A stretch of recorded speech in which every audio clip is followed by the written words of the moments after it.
Voilà, alors je lance tout ça tranquillement. J'ai un autre élément sur le chat. Oui, bonjour, monsieur, je ne pourrais pas. euh, si jamais les outils pour le travail d'équipe, les travaux. Oui.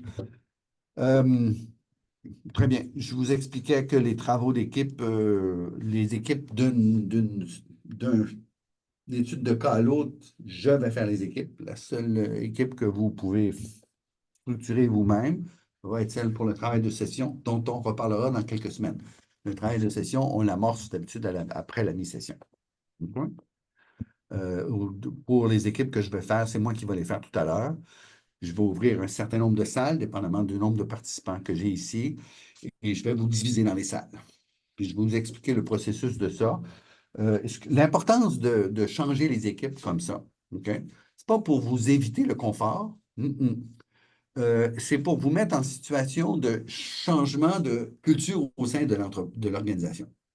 Puis je veux le faire fréquemment au cours du cours pour vous stimuler à comprendre et non pas pour vous mettre dans une situation ardue et désagréable. Ce n'est pas du tout le but de l'exercice.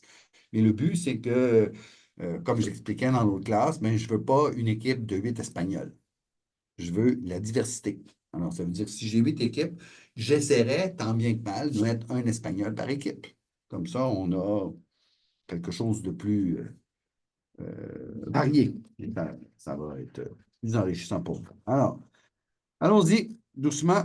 J'ai un autre élément sur le chat. Oui, Katia me parlait de ceci. C'est une belle organisation. On en reparlera certainement. Bonjour, que ce cours nécessite des équipes. Alors, je vais prendre l'initiative de lancer les choses un peu à l'avance. Quelqu'un serait intéressé à former une équipe. Oui, oui, oui, oui, oui, oui, oui, oui, je veux me retrouver. Combien de personnes travaillent en équipe? Moi, nanana. J'admire votre enthousiasme pour les travaux d'équipe, là, mais vous êtes un peu en avant de la charge, comme on dit. Bon, voilà. Alors, je vous...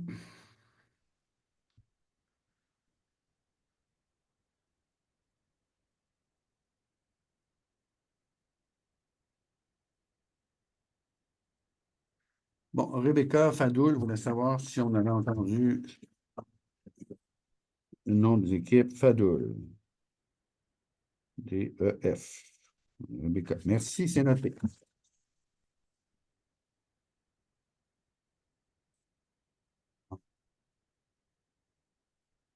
Super. Alors, allons sur le partage, allons chercher le PowerPoint et allons partager ce PowerPoint. Voilà. Bon, vous avez ce document dans votre Moodle, mais restez ici avec moi. Vous n'avez pas besoin de l'ouvrir. Je vais vous amener un peu de matière et on va discuter de ça dans quelques minutes. Alors, je vous amène un peu d'introduction, qu'on comprenne ce qu'on veut faire.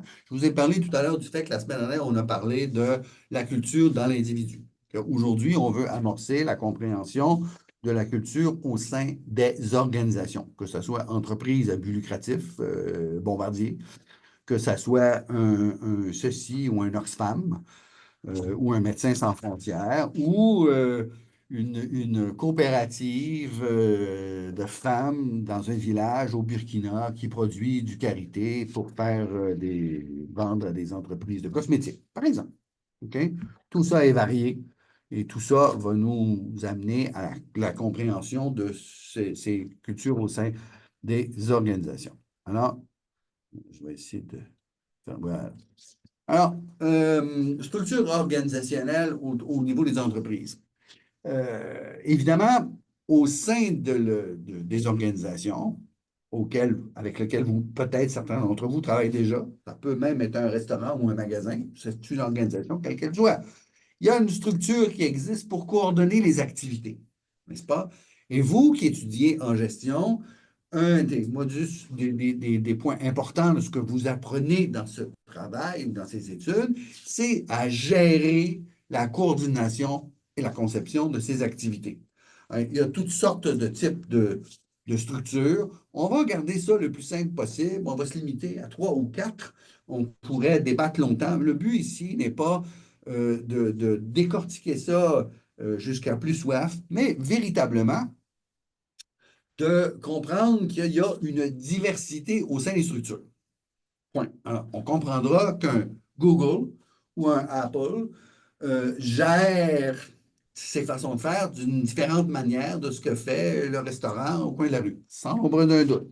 Pas nécessairement parce que c'est grand, mais parce que la gestion de la ressource, la coordination des activités, la conception de ces activités a un champ ou une perspective différente. Si je suis une multinationale, je dois le faire d'une certaine manière. On le verra dans le vidéo avec notre conférencier tout à l'heure. euh, Intéressant, va nous amener un point de vue, faire comprendre qu'une organisation française ou une organisation américaine ou une organisation britannique est structurée d'une manière différente. C'est pas parce qu'on a atteint un certain niveau global qu'on gère de la même manière. Pas du tout. OK? Il y a une question de culture, la culture des individus au sein de l'organisation elle-même et de la culture qui se crée au sein de l'organisation. OK? Alors, c'est important de comprendre que la prise de décision, la gestion de conflits qui va terminer la dernière séance avec laquelle on va travailler en cours de route dans les prochaines semaines, vont être influencées par ces cultures d'entreprise. Voilà, voilà. Les quelques éléments, on peut rentrer là-dedans. On a des conceptions. Ici, on met universaliste d'un côté, culturaliste de l'autre. C'est tiré de votre manuel. Je vais vous le montrer tout à l'heure. Je vais le ressortir. On va y jeter un coup d'œil. On pourrait croire qu'avec une organisation, parce qu'on est gros, parce qu'on est important, parce qu'on est solide, parce qu'on est crédible, parce qu'on est structuré, que les différences vont s'amenuiser entre les différentes cultures au sein de l'organisation. Alors que d'autres, à l'opposé du spectre, vont voir ça différemment en disant les différences persistent, peut-être même augmentent et peut-être créent quelques difficultés de gestion. Il faut comprendre ces points de vue qui sont à l'opposé l'un l'autre. J'ai mis deux colonnes pour montrer les opposés de perception. Lorsque j'ai la conception universaliste que les différences peuvent disparaître, ben, j'essaie de créer au sein de mon organisation une homogénéité culturelle. On va essayer de penser de la même manière. Et on verra dans les prochaines semaines à quel point c'est impossible. Parce que les individus qui composent l'organisation ont des façons de gérer, de comprendre, d'analyser, d'avoir des relations avec le temps, avec l'autorité, avec l'environnement, avec la certitude que les choses vont bien aller ou non. Des éléments comme ceux-là qui sont différents. J'insiste sur le fait qu'on ne fait pas ici de jugement, lui a raison et celui-là a tort. C'est pas ça du tout. C'est que les perceptions sont différentes. Si je veux aller dans une conception culturaliste, je veux essayer de mélanger tout ça. Est-ce que je suis capable d'y arriver ou non? C'est ce qu'on va découvrir dans les prochaines semaines ensemble. Alors, au niveau du management, les pratiques de management, on pourrait croire dans une conception universaliste que le management, c'est universel. Ce qu'on apprend à Harvard convient pour la planète en entier. Soyons sérieux, pas vraiment. OK? Et on peut transférer nos façons de faire dans les différents marchés ou les différentes places sur la planète et ça devrait s'implémenter. Alors, ça nous crée des relations d'instinct.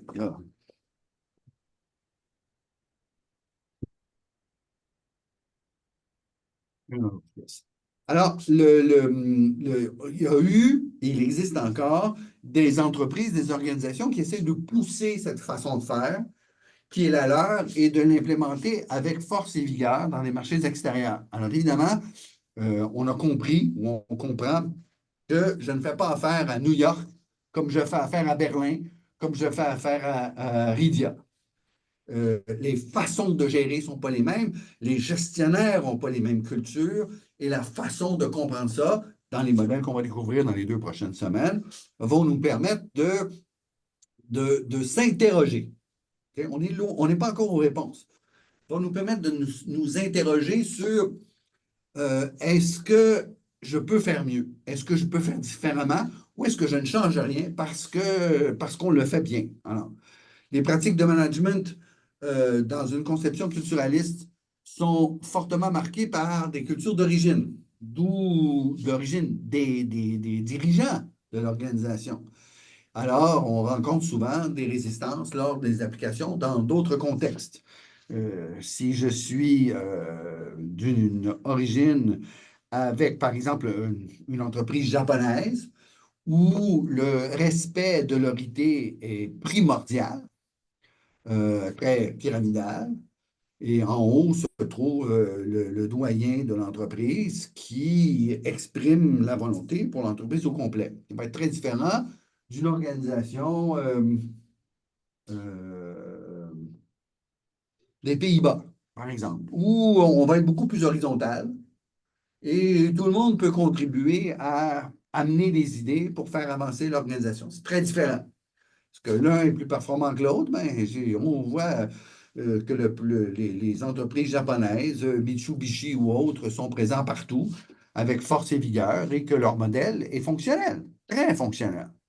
D'autres entreprises, comme la Banque Amo aux Pays-Bas, donnent d'excellents résultats dans une multitude de pays, bien que ce soit une gestion totalement différente, mais dans chacun de ces pays, l'organisation doit pour vivre, survivre, croître et grandir avec les ressources locales, avoir une certaine adaptation. C'est la sensibilisation que je veux monter chez vous. Donc, toujours dans un concept universaliste, les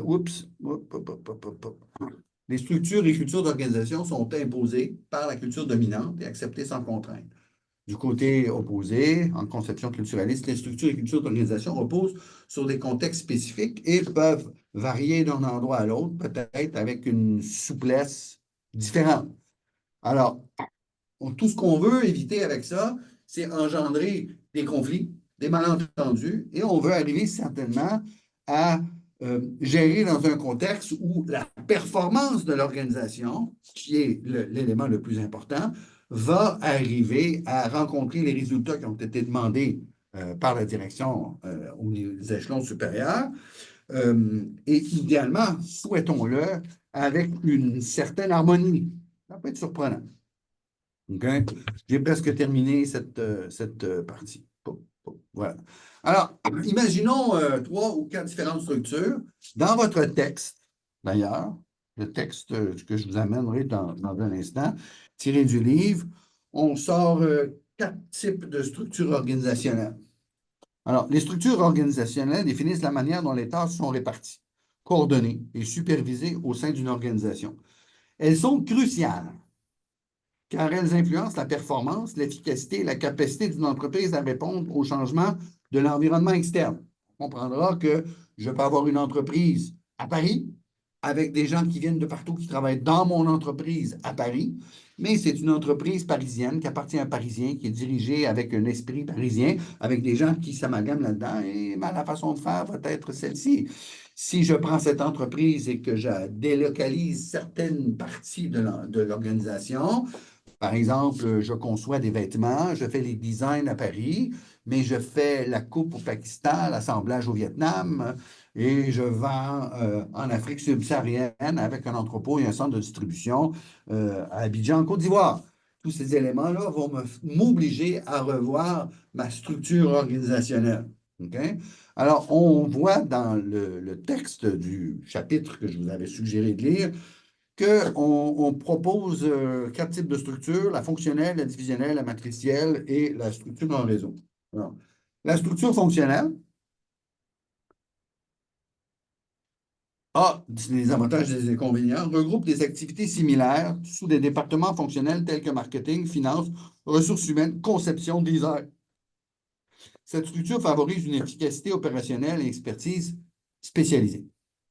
Si je vais, évidemment, je vais peut-être avoir des spécialisations et de la clarté dans les rôles et on verra que dans plusieurs cas, dépendamment des cultures qui composent les membres de mon organisation, la clarté des rôles va être nécessaire ou peut-être un peu moins. C'est ce qu'on va voir à partir d'aujourd'hui et de la semaine prochaine, la semaine suivante. Maintenant, je peux avoir des difficultés de coordination entre les fonctions à cause de mes individus qui sont de diverses cultures. Voilà.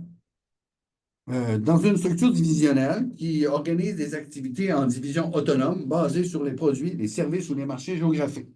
Chaque division fonctionne comme une entité indépendante avec ses propres ressources et objectifs. Ça veut dire que j'ai un bureau à Paris qui gère, j'ai un bureau à Abidjan qui gère, j'ai un bureau au Vietnam qui gère, puis j'ai un bureau au Pakistan qui gère. Au Pakistan, j'ai des Pakistanais qui travaillent. Au Vietnam, ce sont des Vietnamiens qui travaillent. Peut-être que j'ai un dirigeant français ou une équipe d'expatriés en place au sein de la structure, bien sûr. Alors, quand je fais ça, je vais importer avec moi une certaine partie de ma culture organisationnelle française au Pakistan, au Vietnam et ou en Côte d'Ivoire. OK? Alors, qu'est-ce que j'obtiens comme avantage là-dedans? Certainement, certaine flexibilité. J'ai une orientation aussi à travailler avec plus de soins avec mes clients. Ici, quand je parle de clients, ça peut être fournisseur, ça peut être sous-contractant. C'est des gens avec qui je transige, en fait. Le mot client est un peu c'est pas nécessairement quelqu'un qui achète, parce que dans l'exemple que j'essaie d'inventer ici, j'ai une entreprise mère qui conçoit quelque chose, qui le fait couper, assembler, distribuer à des endroits différents. C'est ce qu'on appelle, en fait, en commerce, au niveau international, des chaînes de valeur. OK? Et évidemment, j'ai des inconvénients parce que je vais peut-être être obligé de faire une duplication de ressources. Puis pas nécessairement au niveau de la ressource comptable, mais dans chacun des endroits, je vais avoir des comptabilités différentes, avec des lois différentes, avec des normes comptables différentes, avec des rapports à faire à des gouvernements différents qui nécessitent des demandes particulières. Je peux aussi, étant donné que ma façon de faire est différente d'un endroit à l'autre, je peux créer des rivalités internes entre les individus parce que je suis proche des dirigeants français, je suis plus pro-national, je vois les choses d'une certaine manière, je suis plus conservateur, je suis plus ouvert. Enfin, tous ces éléments-là peuvent rentrer en ligne de compte. Alors, voilà. Structure divisionnelle, on a fait. Matricielle. Voilà. Structure matricielle combine les caractéristiques des structures fonctionnelles et divisionnelles. Les employés ont deux lignes de supervision, une fonction et une division, favorisant ainsi la flexibilité et la collaboration interfonctionnelle. Avantage, je vais pas probablement être capable d'avoir une coordination plus complète parce que je fais une duplication. Je me sers du bon des deux côtés et je les combine ici sous forme de structure matricielle. Coordination, partage de ressources. Inconvénient, c'est complexe. Puis là, je crée des duplications dans la hiérarchie. Là, je peux avoir de la dissension au niveau de mes managers qui dirigent tout ça.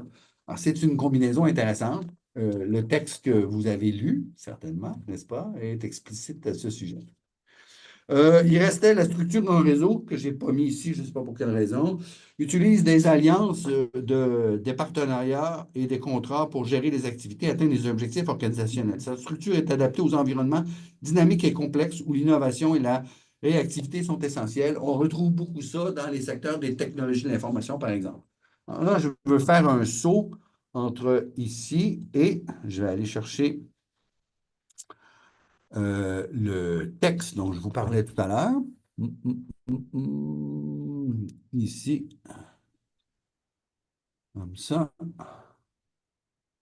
Euh, non, un instant, juste une seconde. Excuse-moi, Carl. Oui, C'était oui. quoi la dernière structure, donc, qui n'était pas dans nos notes, mais qu'on doit retenir?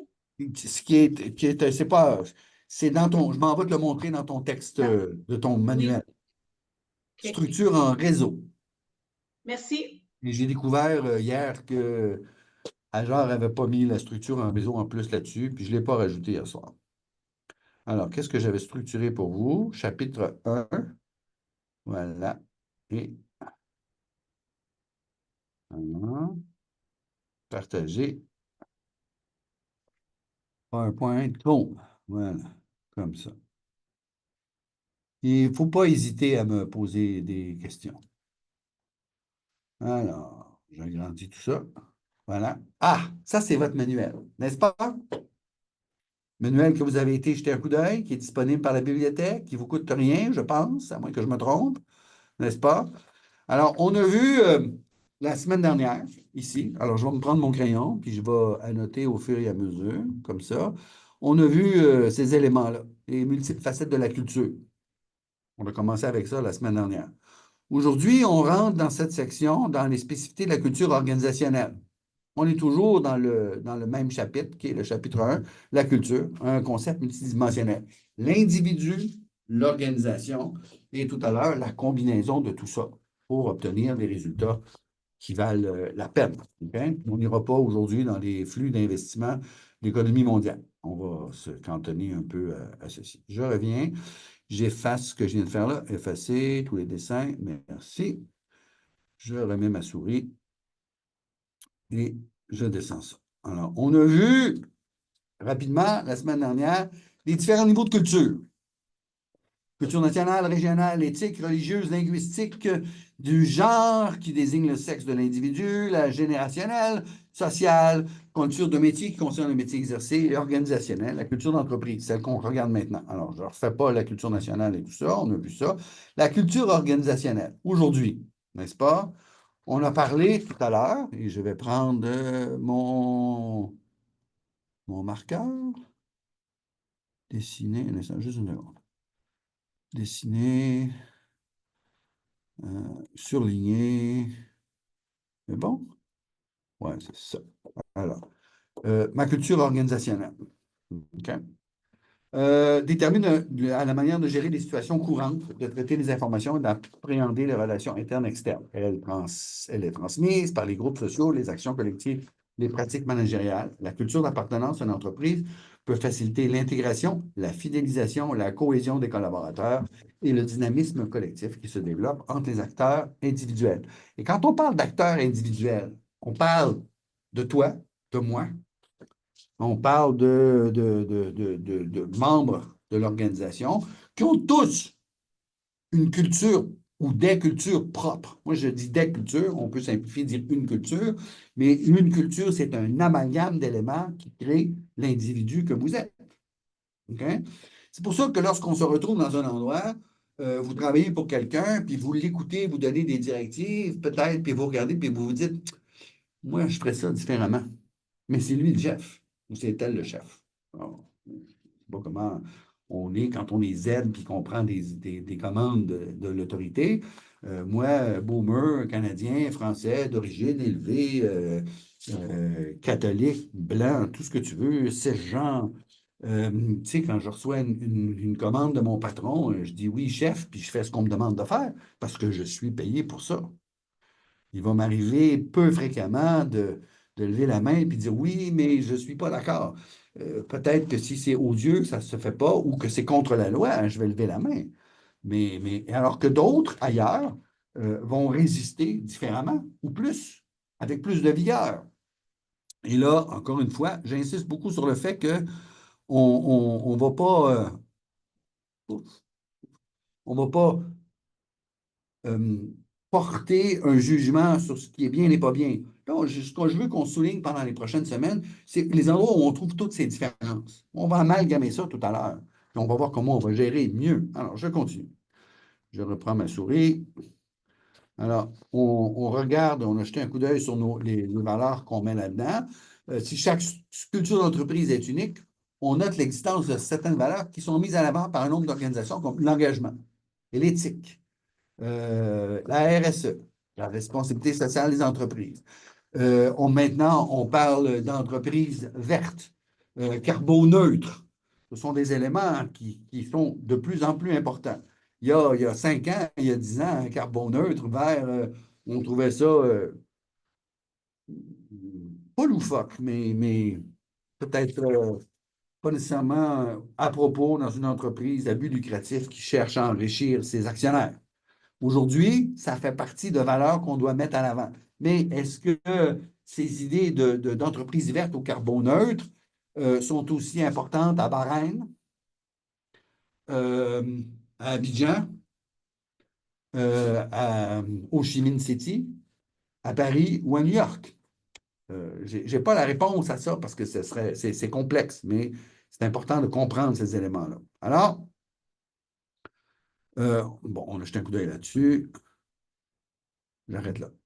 Alors, ce court texte est quelque chose que je vous avais suggéré de lire. Évidemment, pour vous faciliter la tâche, parce que on fait ça. On fait ça pour vous, quelque part. On a mis en place un document, voilà, qu'on a préparé pour vous, que Ajar a rempli pour vous faciliter votre compréhension, qui est un compte-rendu de la lecture. Écoute, moi, je trouve qu'Ajar en fait beaucoup pour vous. Alors, j'ai un résumé de tout cela, euh, résumé de ton texte, de ton chapitre 1 en partie, qui est ici. Puis quand je te parlais tantôt de structure fonctionnelle, ça vient d'ici. Structure divisionnelle, structure matricielle et structure de réseau. Tout ça est tiré de ton livre et se retrouve dans ton PowerPoint pour te faciliter la tâche et la compréhension. OK? Voilà. Alors, on va découvrir, puis là, je vais faire le saut. Est-ce que ça fonctionne bien? Je sais pas. Ah, ouais, on va arriver à un modèle qui est intéressant. Euh, on va. Il y a un peu de désordre ici, là. Un instant.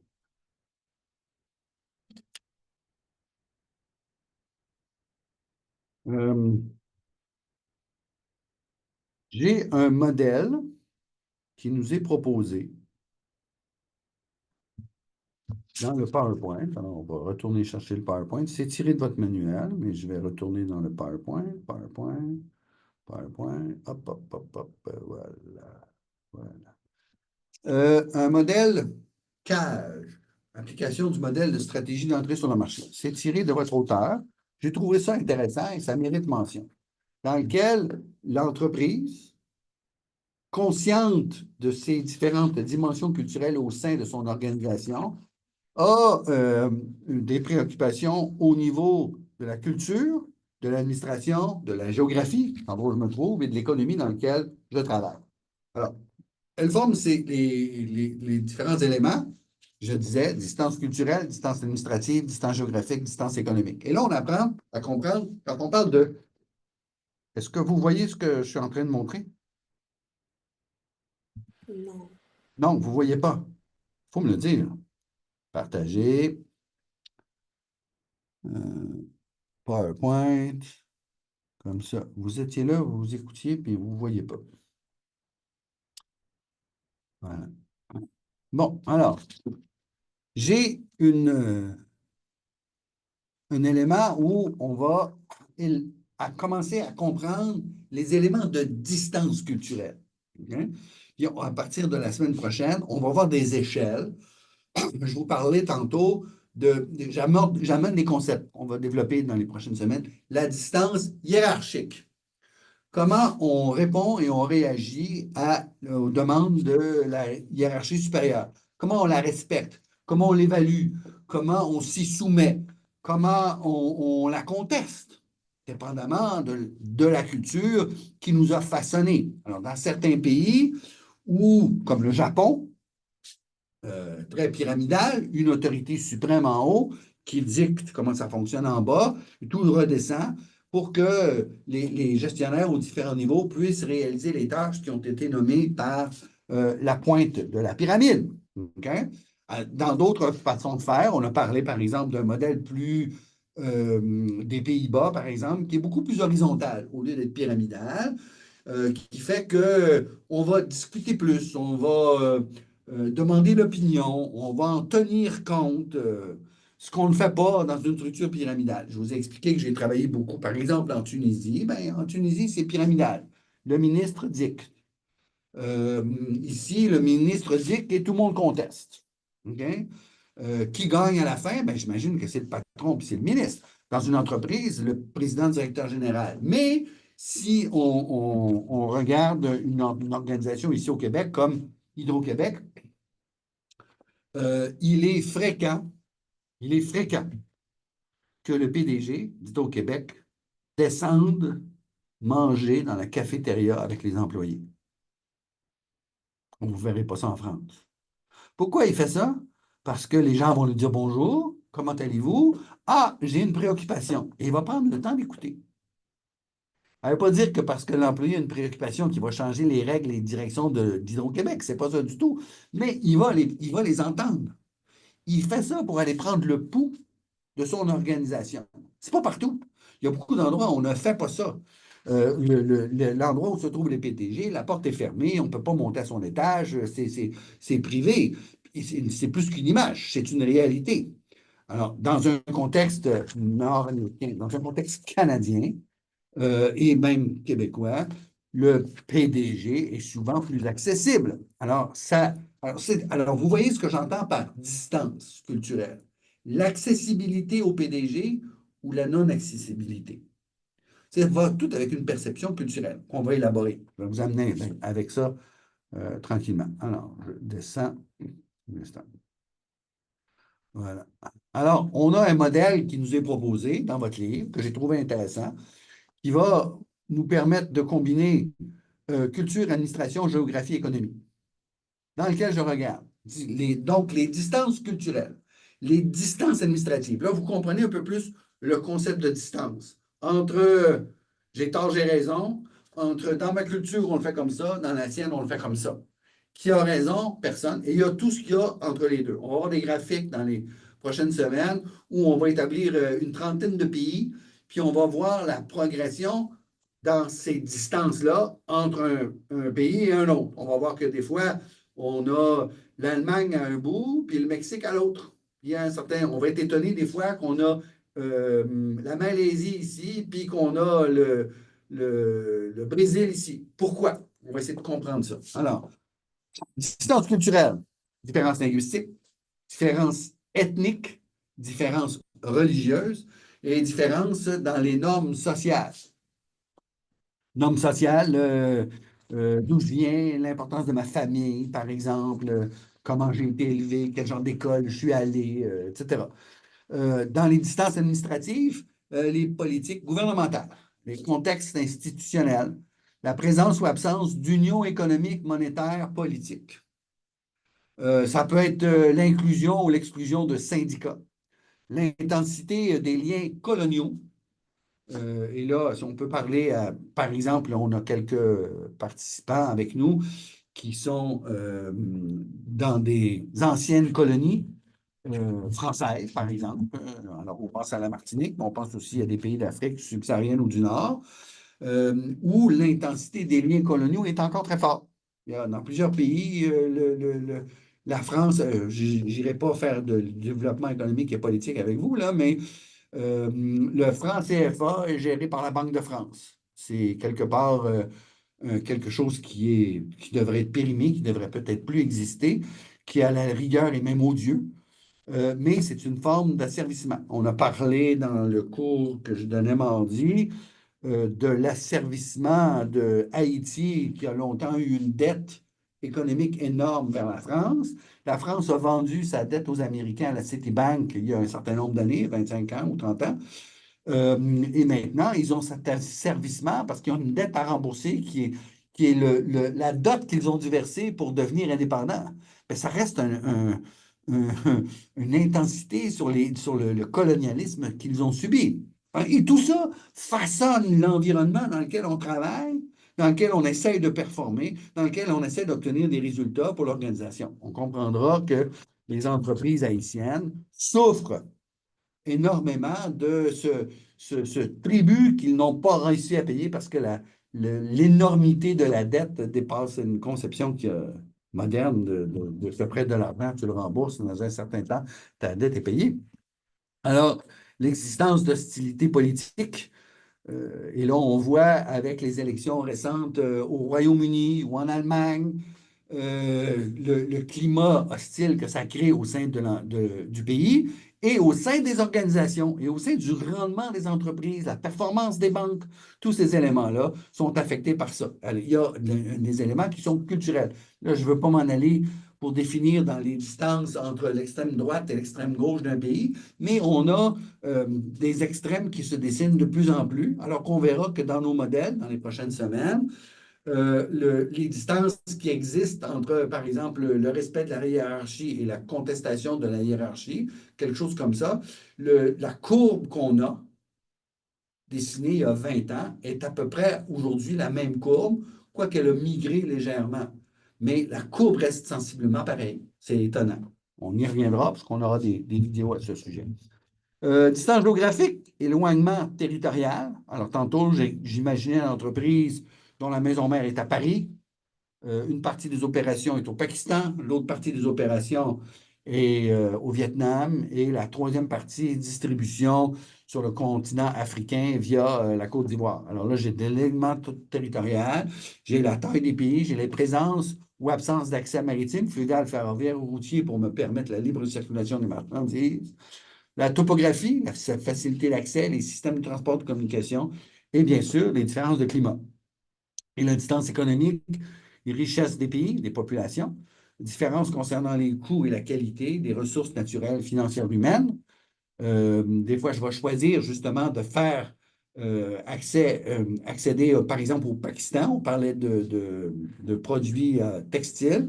Je vais au Pakistan parce que mon textile est bon marché et de qualité bonne, acceptable à bonne à très bonne. Et mes ressources humaines sont à faible coût. Et là, je ne veux pas rentrer dans le quasi-esclavage des ressources humaines dans un endroit comme le Pakistan, mais il faut comprendre que l'entreprise, dans sa culture d'entreprise, peut accepter ou refuser d'intégrer ce genre de choses chez elle. Elle peut refuser d'aller au Pakistan parce qu'on fait travailler de jeunes enfants dans des conditions que nous considérons ici, bien assis, au chaud, au climatisé, avec notre cappuccino au lait de soya, que c'est inadmissible. OK? D'autres entreprises le font parce que ça travaille très fort. Et là, on parle de responsabilité sociale. Est-ce que j'inclus ça? Est-ce que j'inclus pas ça? Tout ça compose euh, ces éléments culturels d'entreprise, d'organisation. Alors, financières, ressources humaines, les infrastructures, les biens intermédiaires, information et connaissances disponibles, la diplomation de ce que j'ai comme genre. Bon, je trouvais que c'était intéressant pour ce que j'essaie de faire avec vous aujourd'hui, là, comme la semaine dernière. Je lance des balles d'interrogation. Je mets dans les airs toute une série d'informations.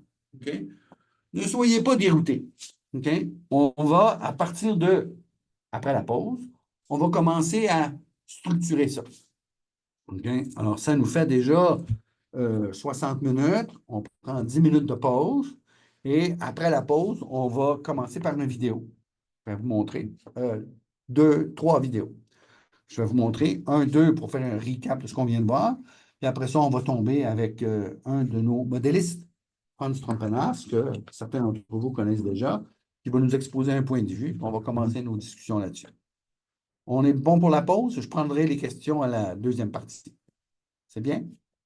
Alors, on se revoit donc. Moins 20? Voilà. Parfait. Merci. Alors, ça, ça, ça.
Bon, alors, de retour, s'il vous plaît, caméra, allons-y.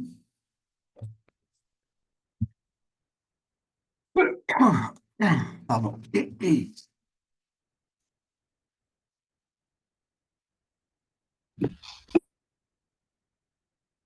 Alors, deuxième partie.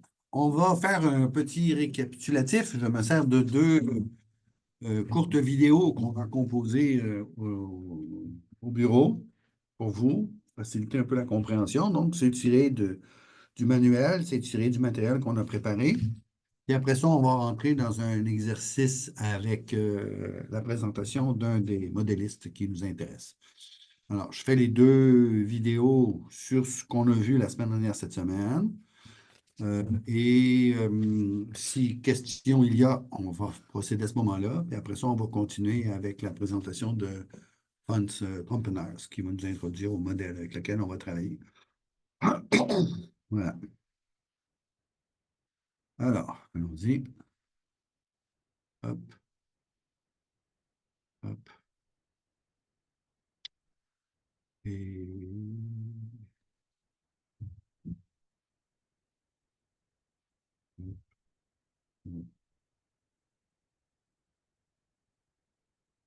Bienvenue à cette vidéo organisationnelle et leur importance dans un contexte global. Aujourd'hui, nous allons explorer comment les différences culturelles influencent la manière dont les organisations sont structurées et gérées. Une structure organisationnelle définit comment les tâches sont réparties, coordonnées et supervisées au sein d'une entreprise. Elle peut être fonctionnelle, divisionnelle, matricielle ou en réseau. Chaque type de structure a ses propres avantages et défis. Les structures organisationnelles sont profondément influencées par les cultures nationales. Prenons l'exemple de la distance hiérarchique. Dans les cultures à forte distance hiérarchique comme le Japon, les entreprises sont souvent très centralisées avec des niveaux hiérarchiques clairs. À l'inverse, dans les pays comme la Suède, où la distance hiérarchique est faible, les structures sont plus plates et la prise de décision est plus participative. Prenons l'exemple de GlobalShare, une entreprise multinationale spécialisée dans le mobilier de bureau. Pour lancer un nouveau produit à l'échelle mondiale, ils ont formé une équipe de projet internationale. Les membres de l'équipe venaient des États-Unis, du Royaume-Uni et de Chine. Ils ont rencontré des défis comme les différences de communication et de prise de décision. Mais en organisant des sessions de formation interculturelle et en nommant des médiateurs culturels, ils ont réussi à surmonter ces obstacles et à lancer leurs produits avec succès. Comprendre et gérer les différences culturelles est crucial pour le succès des structures organisationnelles dans un contexte global. Rappelez-vous, une structure bien adaptée peut transformer les défis en opportunités. Alors, êtes-vous prêt à appliquer ces connaissances dans vos futures carrières? Merci d'avoir regardé. Et de 1. Et de 2.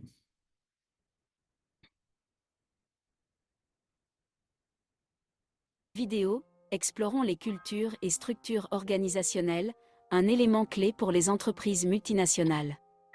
D'abord, les différents types de structures organisationnelles, la structure fonctionnelle, la structure divisionnelle et la structure matricielle.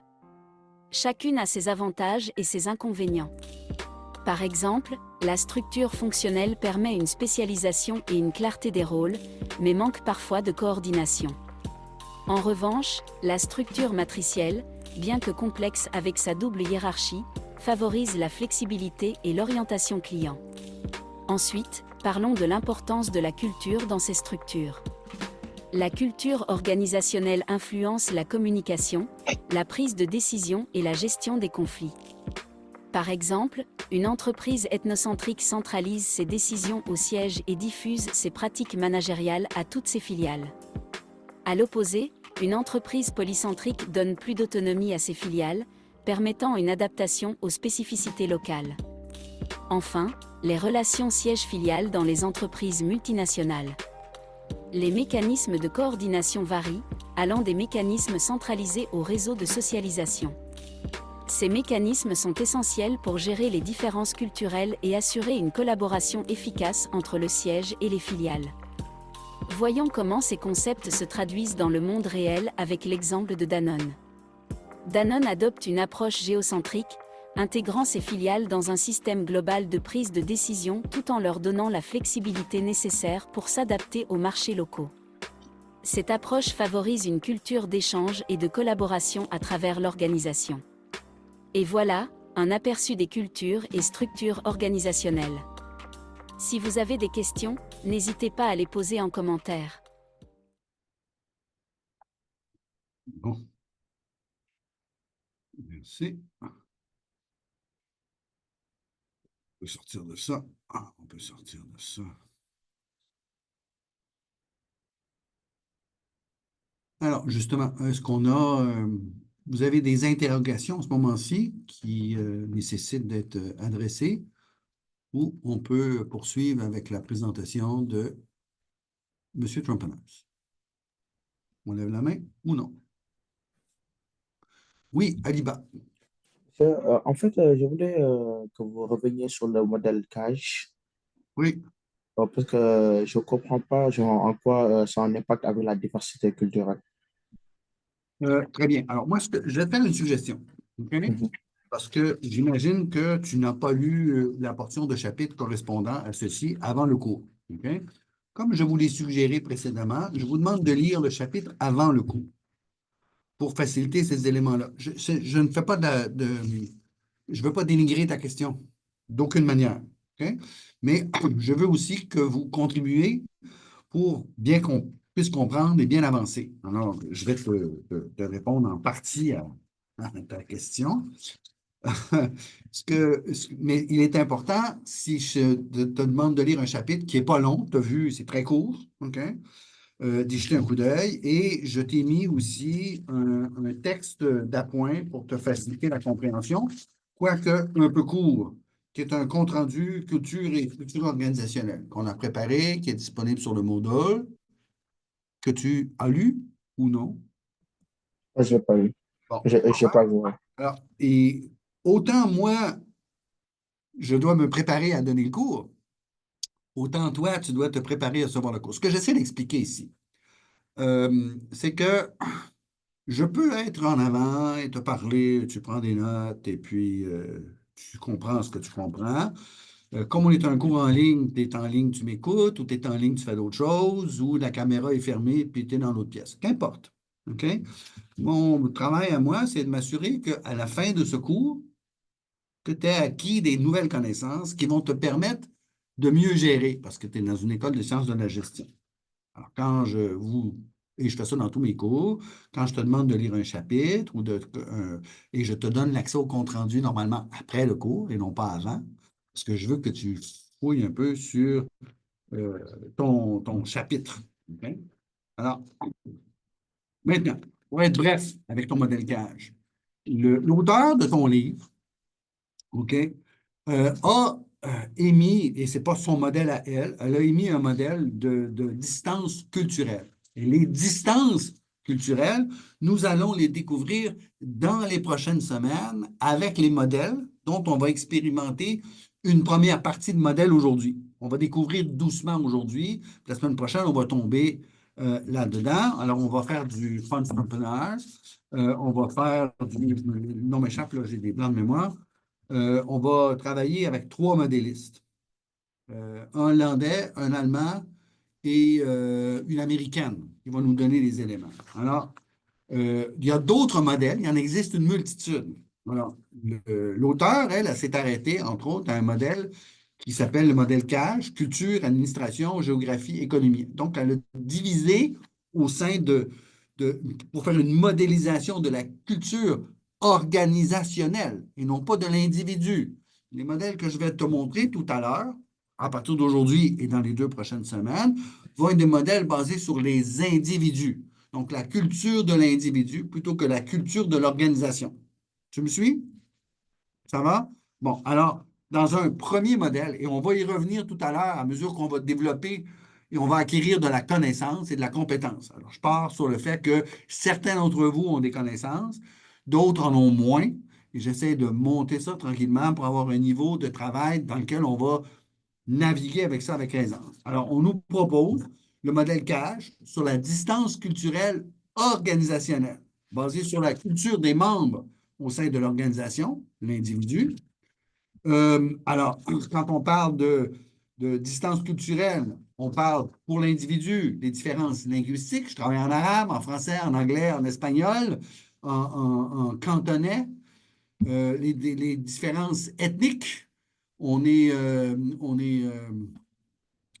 autochtone, on est euh, blanc, noir, on est de différentes origines, on est asiatique, on est, bon, ces différences ethniques, les différences religieuses, on est chrétien, musulman, bouddhiste, athée, on a des croyances spirituelles, bref, et les différences dans les normes sociales, ce que moi j'avais mentionné tout à l'heure, tu viens de quelle famille? Tu es élevé où? Tu es allé à quelle école? Dans certains endroits, c'est très important, dans d'autres, moins. Puis on le verra d'ailleurs dans le modèle, dans l'exercice qu'on commence tout à l'heure, ou dans l'exercice Margaret et Georges. Mais Georges, lui, il vient d'une famille à sang bleu française. Il a étudié dans les grandes écoles. La notion de grandes écoles ici à Montréal n'existe pas nécessairement comme telle. Bon, voilà. Alors ça, c'est des distances culturelles dans le modèle CAGE. Pour l'individu qui travaille dans l'organisation. En deuxième lieu, tu as la distance administrative, alors, qui est façonnée pour l'organisation avec les politiques gouvernementales qui l'entourent. Alors, tu comprendras que si j'ai une entreprise à Paris, j'ai des politiques gouvernementales françaises qui gèrent ça avec ce que ça comporte de fonctionnement dans un contexte gaulois de gestion, documentation, information, permis, droits, taxes, etc., gouvernementales dans un contexte institutionnel, le type d'institution dans un endroit. Alors, si je suis à Paris, si je suis au Pakistan, si je suis au Vietnam, si je suis en Côte d'Ivoire, ces contextes-là varient, sont différents. Présence ou absence d'union économique, monétaire ou politique, l'Union européenne pour la France, l'Union africaine en Afrique, par exemple, sont autant de modèles qui vont influencer probablement la formation, la gestion, la continuité de l'organisation dans un endroit ou dans un autre. On a parlé d'intensité de liens coloniales, qui sont autant de facteurs d'influence, et les existences d'hostilité politique. Puis là, on mentionnait rapidement l'extrême droite, l'extrême gauche, avec lequel on a des élections qui nous surprennent. En Angleterre, UK, United Kingdom, avec l'Allemagne, et tout à l'heure, dans un mois et demi, aux États-Unis, ou 2 mois, on va avoir droit à quelque chose qui va certainement nous surprendre aussi. Est-ce que tu me suis jusqu'à maintenant? Oui. Très bien. Alors, les distances géographiques, bien sûr, l'éloignement territorial. Alors, dans le cours vidéo, on t'a parlé de Danone. Danone est une entreprise française, n'est-ce pas? Bon. Et elle est installée partout sur la planète. Alors, Danone Tunisie, c'est une organisation indépendante. Elle appartient à Danone, mais elle fonctionne dans un contexte tunisien, avec des employés tunisiens, avec du lait tunisien. Oui, fond de lait. Avec des recettes françaises. Autant que ça soit autorisé par la réglementation en Tunisie. Okay? Et Danone Canada fonctionne avec les normes et les règlements canadiens d'agriculture, de santé, de gestion du lait, de quotas de lait, des éléments comme ceux-là. Alors, on n'importe pas du yogourt Danone de France au Canada. On fabrique du Danone au Canada. Okay? Donc, l'entreprise Danone au Canada a fait des bénéfices et l'entreprise Danone en France fait des bénéfices sur les bénéfices de Danone Canada parce qu'elle détient la majorité, sinon toutes les actions. Suis? Oui. Alors, la culture de l'organisation Danone France va être en partie imposée à Danone Canada. Mais Danone Canada doit se mouler aux Canadiens qui y travaillent. Est-ce que l'organisation est juste des Canadiens ou il y a des cadres français qui sont ici? Je ne le sais pas. Oui. Ça serait un conférencier intéressant. Alors, normalement, le conférencier que j'ai pour ça est un Français qui vient nous parler de Essilor. Essilor, ce sont les lentilles de tes lunettes, pour ceux qui portent des lunettes, comme Yasmine. OK? Alors, Essilor fabrique des lentilles dans une multitude de pays, mais à l'origine, Essilor est une entreprise française. Ils ont acheté un groupe italien et ils fabriquent des lentilles au Canada, aux États-Unis, en Angleterre, en France, en Allemagne, au Mexique, en Australie, en Asie, etc. Et la personne que j'ai choisie pour être conférencier pour venir vous rencontrer a travaillé dans une multitude de ces pays-là et a rencontré ces éléments-là, l'éloignement territorial, la taille du pays, la présence d'accès maritime pour faire venir, mettre en place des machines, faire venir des ingénieurs étrangers, français, qui viennent installer le tout avec des ingénieurs américains aux États-Unis, par exemple, ou au Mexique. Gérer des équipes dans les entreprises qui sont mexicains, par exemple, au Mexique. Comment tu gères ça? Ça ne gère pas des employés mexicains comme tu gères des employés canadiens, comme tu gères des employés américains. Il va vous exprimer ça dans une conférence. Il va vous donner ces détails-là. Alors, et bien sûr, la distance économique, la même lentille, Essilor, ou le même yogourt Danone ne se vend pas le même prix d'un marché à l'autre. Si tu as un marché argenté, ton yogourt il va être vendu plus cher. Ça ne veut pas dire qu'il coûte plus cher. Ça veut dire que le marché est prêt à absorber ce prix-là. Tous des éléments qu'on doit tenir compte dans la gestion de l'organisation et dans ce qui va créer cette culture organisationnelle.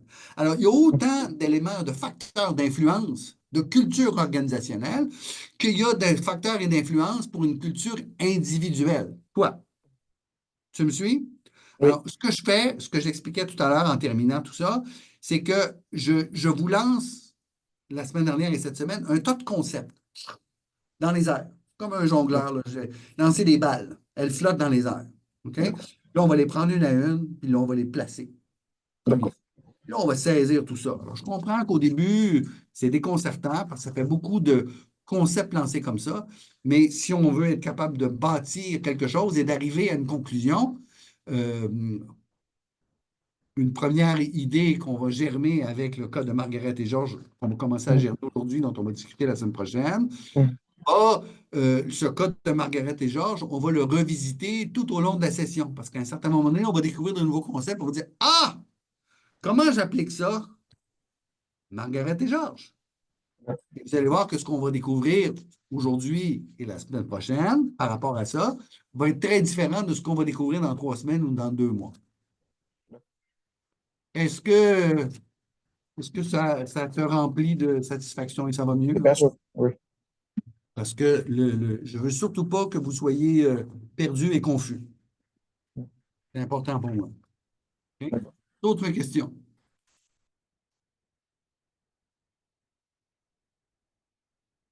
OK. Alors,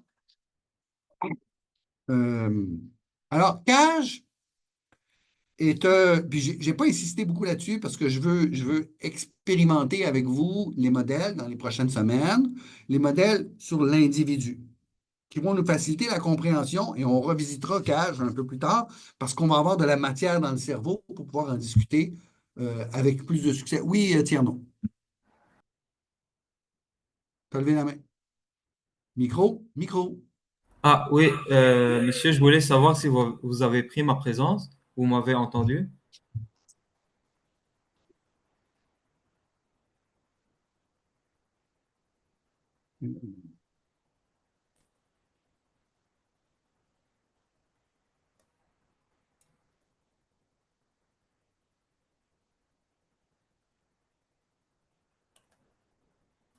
Oui, j'avais pris ta présence, Tierno.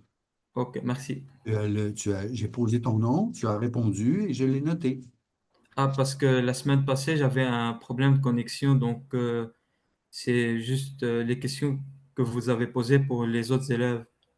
Oui, mais la semaine dernière aussi, tu m'avais répondu et je t'avais noté ta présence. J'avais pas répondu parce que j'avais un problème. Oui, mais moi, j'ai vu que tu étais présent sur Ah, ok, ok, l'écran devant moi et je les note. Quand ok, vous arrivez, quand j'ai le temps au début, que vous arrivez avant qu'il soit l'heure dite de départ, à 9h30, vous rentrez en lot. Je n'ai pas le temps de noter. Mais avant ça, ceux qui rentrent un après l'autre, je les note et je contre-vérifie par la suite. Mais vous faites ok. bien de mentionner pour être sûr que vous bénéficiez des points de présence, bien sûr, sans nombre d'un doute. Merci. Merci, monsieur. Il n'y a pas de souci. Tout va bien. D'autres éléments. Oh, j'ai un chat là, qui essaie de s'allumer. Là. Qu'est-ce que je peux faire? Bonjour, je voulais savoir si vous m'avez entendu. Ah, c'est toi, Charbel. Lors de la prise de Oui, présence. c'est moi. C'est toi, Charbel. Ah, des fois, tu écris Charbel, moi, ça ne correspond pas à Tierno sur ma liste de noms. Ça peut me Ah, poser des ok. difficultés. Très bien. OK. Super. Alors, faisons le... Je vais vérifier que on est bien au bon endroit. Enlève ça. Ici. Super.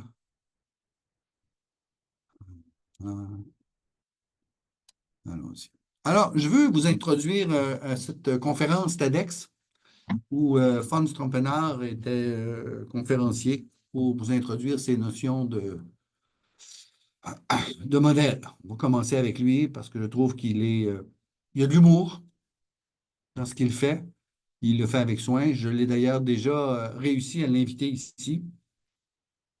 Il faisait un séjour à Montréal alors que je donnais le cours. Donc, je l'avais invité dans ma classe. Bon, c'était un concours de circonstances parce qu'on n'a pas de budget pour faire venir ces gens. Voilà, partage, tout va bien. Je démarre ça. Vous voyez l'écran TEDx Amsterdam? Faites-moi un signe, là. Vous voyez, merci beaucoup. Merci beaucoup. Voilà. Good afternoon. Thank you, TEDx, for inviting me, which is a big surprise, especially for my family. Anyway, what I would love to discuss is why do we have so many crises? In fact, if we look at the last couple of years, crisis after crisis. And it's interesting, because very often you say, you know, the pace of change has never been as big as in the past. Yeah, bloody nonsense. I hear that already for 50 years. Let me quote what has changed, and that's the experience of diversity. There's a German philosopher, Sloterdijk, very Dutch name, who said, you know, we had a long time that we lived in ethnic cages. And the lids are off, and we're all mixing through internet, travel, and what have you. Look at Amsterdam, a city where diversity is all over the map. And our models, our paradigms in which we picture the world are still culturally biased. That's true for leadership. The American interesting viewpoints don't even work in America. We have models like politics that are very culturally biased. And I would like to discuss with you, is there an alternative? Because once we have culturally diverse teams, we need other ways to approach them. And that needs some kind of a culture shock, and it's not easy. How did I come interested in this field? I have, sorry for that, but I have a French mother and a Dutch father, yeah, which doesn't make you Belgian. There are limits of what you can take. By the way, last summer we celebrated their 63rd anniversary. 63 years together, yeah. And you see the product. Anyway, the rumor in the family is they're still together happily because they never understood each other. Yeah? So there is hope. Now, it's wonderful to be raised in a multicultural family. And for those who know France a bit, especially for the Dutch, quite different from the Dutch. I remember around summertime, about 3 months, we were dumped into Paris with our grandparents. And when our parents were still there, they were chatting. And we were chatting as well. And it was my grandmother saying, taisez-vous, which means shut up. Why? If the grandparents are talking to the parents, the children shut up. Same in Amsterdam, shut up. But it was the grandchildren to the grandparents, right? The French are educated to respect authority, which, for example, comes with age and education. And we in the Netherlands, you know, even a policeman, we take off the cap and say, who are you? Yeah. Now, this is quite interesting because there was a time the Americans were in America, the Chinese were in China, and thank God the French were in France. And then these local type of management theories did work amongst the Americans, amongst the French, and amongst the Chinese. But now we get multicultural teams, and what do we need to do? Let me give you an example, and that gave me quite deep insights when I was doing some work as a professional in Tokyo. We were invited by a small little bank called HSBC, and we were trying to discuss with them because Americans were quite dominant in Asia to explain that the Asians had to become more objective, otherwise they might cause a financial crisis. As you know, Americans are consultants in avoiding financial crises.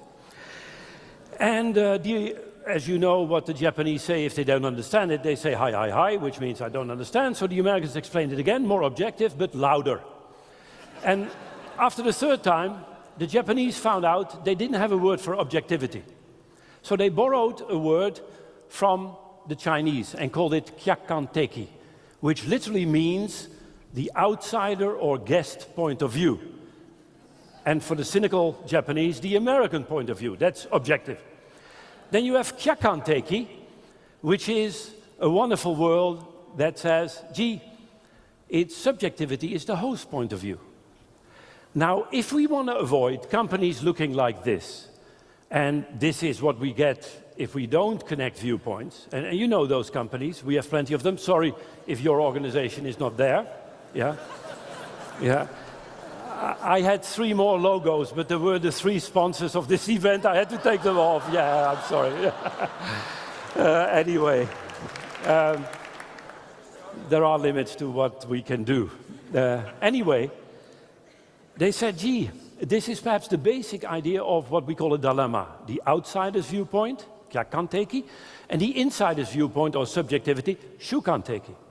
And what we want to do with you in this talk is, can we create, and that's what we did with HSBC, a Japanese garden. A Japanese garden is an invitation to connect viewpoints. And if you connect outsiders and insiders' viewpoint, you get a better picture of reality. Now, I would like to do this with HSBC advertising campaign. A different point of view is simply the view from a place where you're not. Connecting viewpoints. And I was surprised, after Tokyo, 3 months later, I land on Heathrow, and I see the new advertising campaign of HSBC. You remember? Work, play, play, work, okay?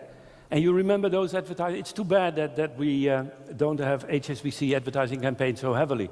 But this is what we need to do to create a paradigm that helps us across cultures.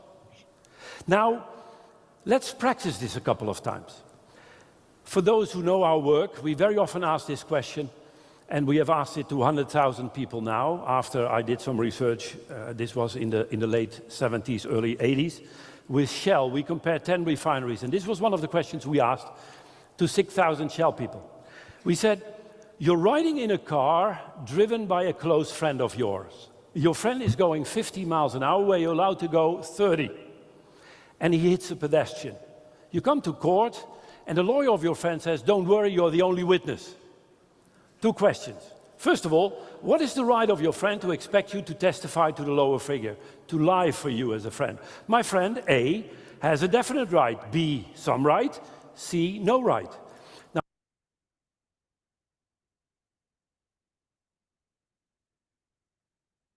bon, pour ceux qui sont attentifs, on a un exercice ici qui nous est proposé, n'est-ce pas? Et on va le faire live en même temps. Okay? Je suis au volant de la voiture. Imaginons que, de manière individuelle, vous êtes avec moi, un à la fois. Okay? On est allé manger, on a un lien d'amitié, on a discuté de toutes sortes de choses. Et puis, moi, au volant, je conduis un peu vite, un peu comme un boomer, peut-être, je ne sais pas trop. Je roule, on parle ensemble, d'un coup, j'ai frappé quelqu'un, légèrement. Probablement un cycliste sur le plateau Montréal, j'ai accroché sa roue, il est tombé, on s'est relevé, on a brossé son genou. Bon, il a insisté, il a appelé la police est venue. Toi, tu es assis avec moi, la limite est à 30. Est-ce que je roulais à 30? J'espère que oui. Peut-être que je roulais à 35, peut-être que je roulais à 36, je ne sais pas trop. La police va demander à toi qui es avec moi, est-ce que je roulais à la limite de vitesse? La question qui est posée, est-ce que tu mentirais pour ton ami? Ou tu ne mentirais pas pour ton ami? Question de culture. Alors, je vais vous poser la question Et non, si tu mens pour moi, tu ne vas pas avoir un point de plus. Puis si tu ne mens pas pour moi, tu n'auras pas un point de moins. OK? C'est pas nécessaire. Mais j'aimerais avoir un lever de pouce, une levée de main qui mentirait pour moi. Vous pouvez faire ça avec le truc en bas, là, mais ouais, c'est ça. Merci, merci. Parce que je veux compter les mains, là. Ceux qui mentiraient pour moi. 1, 2, 3, 4. Bon, allez-y. 1, 2, 3, 4, 5, 6, 7, 8, 9. J'en ai 9, 10 qui mentiraient pour moi. Il y en a une qui mentirait 2 fois. 10, 11. OK, 12. OK, j'en ai 12 qui mentiraient pour moi. Ça ne veut pas dire que les autres veulent répondre, ça ne veut pas dire qu'ils ne mentiraient pas. On peut rabaisser les mains, s'il vous plaît. Rabaisser, fermer, enlever vos mains. Enlever, enlever, enlever. Ils refuseraient de mentir pour moi de manière. Levez la main. OK? Une. Santia Brissette. Oh, et Bernice. Bon, j'ai menti tout à l'heure. Vous perdez un point chacune. C'est pas vrai. OK, alors j'en ai 2, 3 qui ne mentiraient pas. 12 sur 2. C'est intéressant. On va continuer notre vidéo. On va voir qu'est-ce que ça veut dire. OK? Mais je voulais qu'on fasse l'exercice. Shérif, il est trop tard. Tu ne perds pas de points, tu ne gagnes pas de points, il ne se passe rien. Ah, Merci. pardonnez-moi, j'ai une question, monsieur. Oui. Est-ce que vous ne pensez pas que ça va briser l'amitié entre moi et vous si, par exemple, je mens et je dis que que je mens pas, je veux dire, et je dis que vous n'étiez pas à la vitesse? Ah, c'est une question de culture. Ça se peut. OK? Ouais. Alors, dans mon caractère à moi, si tu es de mon côté, je vais aimer ça beaucoup. Puis je vais te remercier après, quand tout le monde sera parti en disant Shérif, merci beaucoup. Tu m'as évité une contravention et puis je sais pas quoi. Tu es mon ami pour toujours. Hein? Ouais.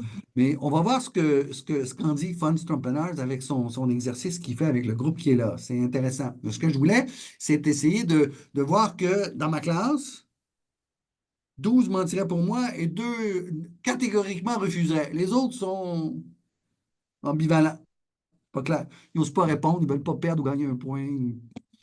Statu quo, je ne veux pas m'impliquer, je ne veux pas qu'on pose de jugement, qu'importe. Alors, retournons. Bon, j'ai un truc ici, là.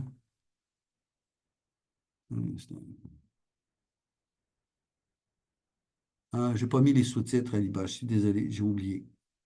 Mais tu peux aller voir dans ton PowerPoint, tu peux cliquer, tu peux réouvrir, tu peux réécouter M. Tompenas. Je vais mettre les sous-titres pour la suite. OK? Tu as raison. OK? Voilà. Alors, on va réduire ceci et on va aller terminer avec M. Tompenas. Un instant que je remette ça en place. Paramètres, sous-titres, activer, sous-titres, traduire. Et français. J'avais oublié. Tu as bien fait de m'y faire penser parce que normalement, pour vous, les francophones, je le mets. Voilà. Alors, je reviens à partager. Partager la vidéo. Partager. Plein écran. Et je reviens d'une case. Un tout petit peu. Ici.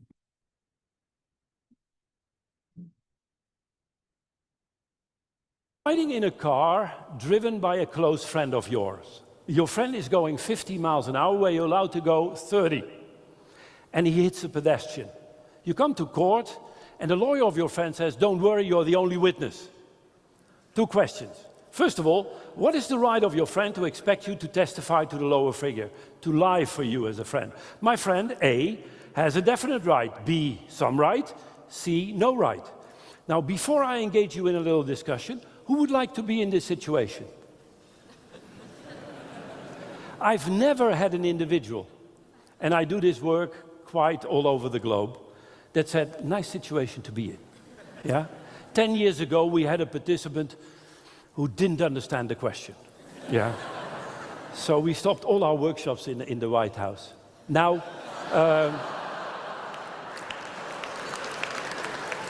I hope the NSA hears a beep, yeah? Anyway, why don't we like to be in this situation? Can I guess? Regardless where you're from, male, female, young, old, Dutch or not Dutch, this is a dilemma, okay? And the beauty of respecting cultural differences is to know we all share the same dilemmas. There is no culture that doesn't want to help friends, and there is no culture that doesn't have something with the truth. But now let's get a bit further and say, would you lie for your friend? Second question. And I would like to ask you, for those who say yes, I would lie for my friend, would you like to stand up, please? And those that don't, you stay seated. And please confirm my statistics. Thank you. There are some people standing up, great and courageous. Because, be careful, this is videotaped, huh? Thank you. I guess it's about 70% no, and 30% yes, and perhaps 1% can't stand up. Now, it's interesting. See what happens with the second question. The dilemma is human, and it's our culture that forces us in some direction. And amongst Americans, have a look, you might see quite different scores than in Venezuela. So you see the top score, Switzerland, 97% said, my friend has no right or some right and I will not help by lying. And as you know, 3% in Switzerland speak Italian. Yeah, Italy is not on the chart because PowerPoint can't deal with negative scores, right? Now the risk if I would stop here is people at the top would say, the Protestants, they're all Protestant because they've seen the light, they know what is good is for the world, right? And they will say, thank you, Mr. Trump. I knew the Russians and Venezuelans are corrupt. You proved it. You can't really trust them because they always help their friends. Till I did a workshop in Korea. And the Korean said, Mr. Trump, thank you. I knew the Americans are corrupt and you proved it. I said, what do you mean? You can't trust them. They won't even help their friends. Yeah? Now, what am I doing with you? What is your laughter about? Both logics are logical. And I learned from John Cleese that if you connect two opposing logics that both turn logical, it's another word for humor. Humor is making two opposing logics logical. And that's why laughter is so important in cultural diversity, okay? Now, companies say, yeah, but all this stuff with corrupt people and less corrupt people, you know what we need to do as companies? We need to create values. Values that we share worldwide. And if I look at values of a company, I know exactly their problems, right? Now, I have 3 daughters. That's why I'm traveling so much. We obviously are a modern family, so we have our values on top of our door. And the latest one is we don't kill men here. Yeah? It's one of our values, but it makes our guests nervous, right? So what do I do? If you have the dilemma of we need a standard to be uniform, or cultures that says it depends. Uniformity is the Swiss, the Americans, the Protestants. We have a standard and go for it. It depends is the French. What happened to the pedestrian? Or the best question I ever had in Italian asking what happened to the car? Because my answer will depend, right? Now what we need to do, obviously, is select values that help us to solve this dilemma. And integrity is a beautiful one. So I was with a big financial institution in America. And obviously, as their first value, they had integrity, because they didn't have a clue of what it was. And I was with their top 80, and an American, because I was asking, how does integrity help you to give the correct answer to the car accident dilemma? And the American stood up and said, John was his name, Fons, I could follow you so far, but now I give up. How can integrity be different than my friend not expecting me to lie and me not lie? And I didn't want this, but fortunately enough, there was a Korean who said, sorry, John, I disagree. How can integrity be different than me helping my friend? And the fun was everybody in the room understood both, because it was a dilemma making you human. It's your culture that kills half of you. And it's not good enough in the world we're living. Say, yeah, but if we have different interpretations of what is integrity, let's go back to the etymological root of the word integrity. Creating wholeness through the integration of opposites. So how do you do this? Is it the law or my friend? And see what happens. Crack the line. The dilemma is horizontal, you crack the line. It's an invitation to connect. And let's see what we did in Japan, because this is the Japanese answer, the Japanese garden. Why don't we invite the friend to tell the truth himself so we can talk to the judge to lower the sentence for his courage, right? And in America, you say, no, we will tell the truth, but we'll visit our friend frequently in jail, right? There are different ways, the clockwise and the anti-clockwise helix. Let's practice this with my favorite cultural diverse model by Kurt Lewin. Kurt Lewin was a German psychologist who went to America. He said, how come Americans are so upfront with their information? You hardly know them and they talk about their cholesterol levels. And it's kind of interesting because he said, Americans are like peaches with a lot of accessible flesh with a tough nut in the center. And we Germans are like coconuts, and as you see, we don't shave each other, right? Now, let's take the American model. When I went to America, I lived a couple of years in Philadelphia. The first thing they do when you invite people is they're in your refrigerator. It's very public. But for most Europeans, it's not what you do. What the hell are you doing in my refrigerator, right? And then we didn't have a car, typically Dutch, you borrow one. In America, you need my car, here's my car. Have you tried this in Germany? Are you kidding? No way, he's my wife, but leave my car, okay? Now, according to Lewin, this leads to a specific relationship. If I relate to you, you relate to me, cut the crap, what is this about? Even titles. When I got my PhD in the faculty club, this is Dr. Trompenaars.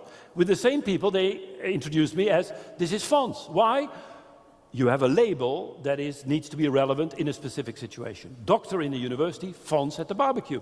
In Germany, at least, and it's wonderful in Germany, you're hair doctor everywhere. You're hair doctor in academia, you're still hair doctor at work. You buy a steak at the butcher, good Abend, hair doctor. You come home, good Abend, Frau doctor. Where are the little doctors? Everything is doctor because you are doctor. Now, how do you recognize the coconut culture? Initially, no relationship. But around October, Munich, this happens, yeah? Everything merges. Now, the biggest problems in diverse cultures is how does the peach meet the coconut? The danger zone. Let me give you one example. Brainstorming. In America, you have an idea, put it on the table, chunked into pieces, no problem, next brain. You go to Germany, and this is what we had in AMD, Advanced Micro Devices, is, yeah, wait a second, this is my brain, I don't put it on the table. So what is the reconciliation? The Germans were taken separate. They did internal brainstorming, and the best English speaker with, on the other side, the best English speaker, which obviously amongst the Americans was difficult to find, they exchanged their ideas, and the idea was depersonalized. And the first gigahertz chip was made in AMD Dresden because of this little intervention. Now, a manifestation of this is, do we go high-tech, specific, or high-touch, diffuse? If you go high-tech, you see the electronic hook. If you go high-touch, it is a personal relationship. What do you see? Amazon is building shops, so high-tech companies will say we need face-to-face, and shops say we need high-tech. And that's called a reconciliation, where you use the internet to deepen the relationship, and where you take human relationships to make the use of internet more effectively. Now, privately, I had an enormous problem. And why? I was traveling, and I still am, about 100 days a year. And say, can I not apply this to my own situation? Although I think we're still around because I travel so much. But it's kind of interesting because, to be honest, there are solutions. So what we did, and today is the first day we launch it, over the last 3 years we developed an app. And the app pictures exactly, after some wonderful introductions, a questionnaire which gives you your profile. And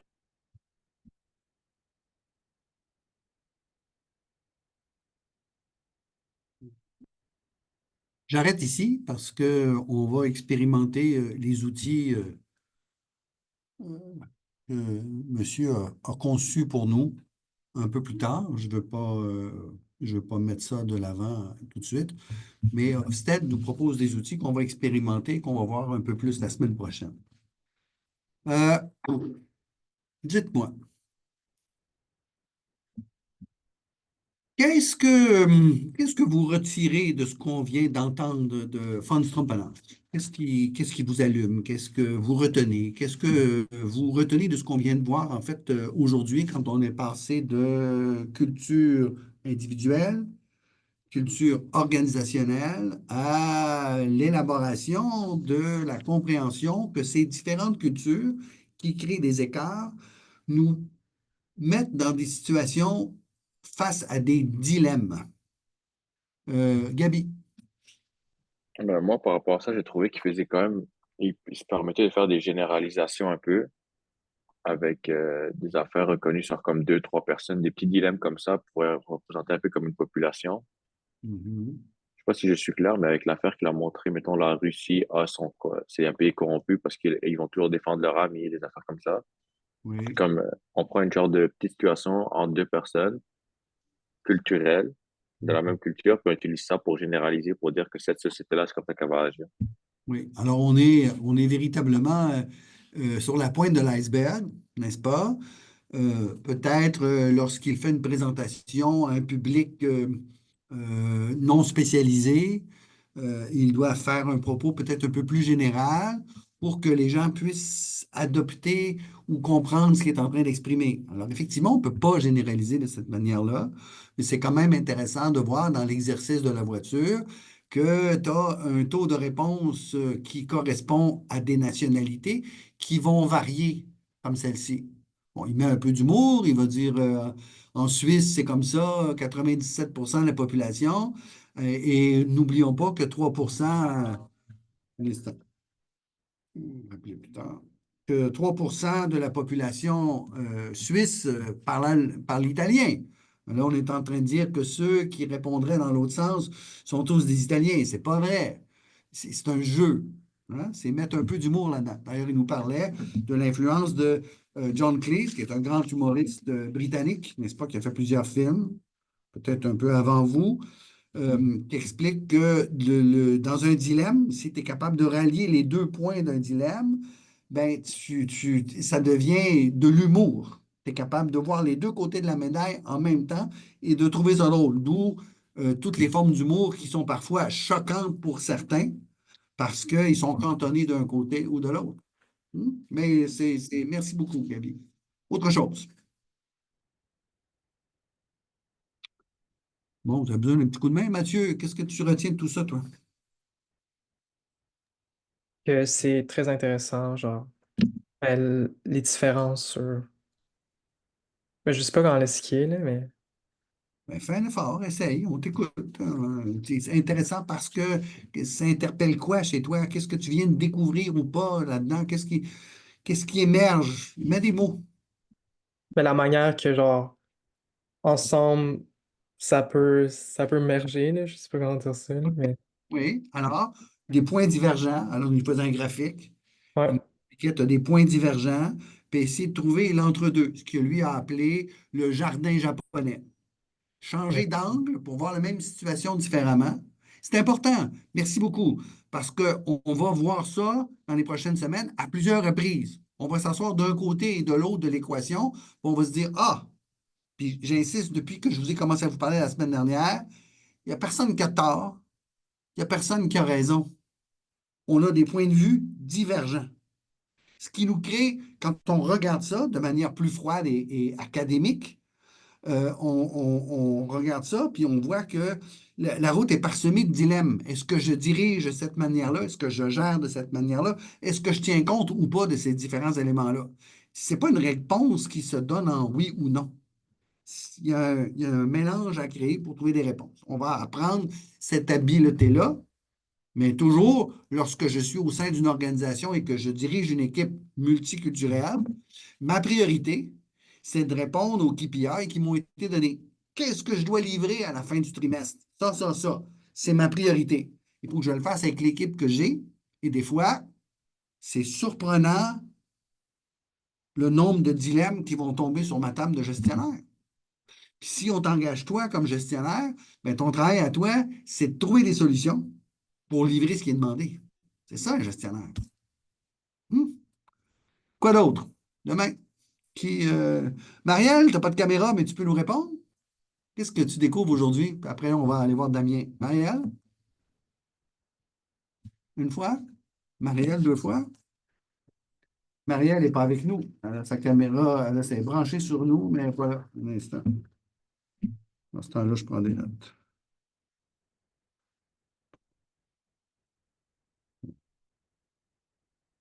Merci. Suivant. Alors, Damien, je t'écoute. Oui, donc il y a beaucoup de bruit autour de moi, donc mais ça devrait être correct. En fait, vous me suivez? Oui. OK. Moi, ce que j'ai surtout remarqué, c'est que c'est pas vraiment une question. Tu sais, tout est général, en gros, tu sais, comme dans différents pays et tout. Moi-même, j'ai deux parents européens de deux cultures différentes. Puis, je remarque que c'est plutôt la manière qu'on a appris. Qu'est-ce qu'il dit, dans le fond, c'est la perception des gens par rapport aux choses. C'est pour ça que des gens vont répondre différemment. Donc, comment ils ont été, comment ils ont grandi dans leur culture. Mais en fait, c'est pas vraiment leur culture. C'est comme, c'est pas t'es italien parce que t'as grandi dans un autre pays, t'es plus vraiment italien, en fait. T'es américain ou t'es peu importe. Donc là, dans l'espace-temps où t'as grandi, comment ton environnement est fait, tu vas évoluer et avoir une réponse similaire. J'ai l'impression que c'est plutôt la compréhension face à ton environnement. Par exemple, j'aime ce que tu soulignes. Par exemple, les Italiens de Montréal, quand ils retournent en Italie, les Italiens en Italie ne les comprennent pas. Il dit, mais il parle quoi, lui? Il parle l'italien de Montréal, c'est pas pareil. Puis on dénigre pas, là. C'est juste qu'ils se sont développés une culture propre, italo-montréalaise. C'est quelque chose comme ça. Alors, effectivement, ces enjeux de culture varient énormément d'un endroit à l'autre. C'est pour ça que la semaine dernière, je vous disais, on ne peut pas parler d'un modèle canadien. On ne peut même pas parler d'un modèle canadien-français. On ne peut même pas parler d'un modèle québécois. Parce que, tu sais, à Montréal, là, on est une multitude, puis le modèle ne s'appliquerait pas à Parc Extension, ne s'appliquerait pas à Schlager-Maisonneuve ou ne s'appliquerait pas à Saint-Léonard, pour le mentionner, parce que les populations sont diverses avec des mélanges de cultures. Alors, mais ce qu'on essaie de se sensibiliser ici, c'est que ces mélanges de cultures vont nous interpeller comme gestionnaires. Puis on va découvrir, on commence aujourd'hui à découvrir des modèles, et les modèles vont nous permettre, de manière générale, de comprendre un peu ce qui est devant nous. Pas de manière précise. C'est un modèle. Tout modèle est imparfait. Si j'ai des étudiants qui sont en finance ici, un modèle financier, c'est intéressant, mais ce n'est pas la réalité ce matin. C'est un modèle que tu as appris à l'université. C'est un modèle qui est perdu, qui est enseigné à Harvard ou à McGill ou à l'UQAM, mais c'est pas ça. OK? Voilà. Dernière intervention, quelqu'un d'autre? Bougez pas. Je m'en vais dans mes. Pas de caméra. Gabriel? Gabriel Lemay?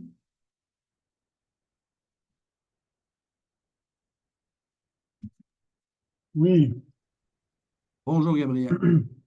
Alors, bonjour. qu'est-ce que M. Pardon? Bernard t'inspire?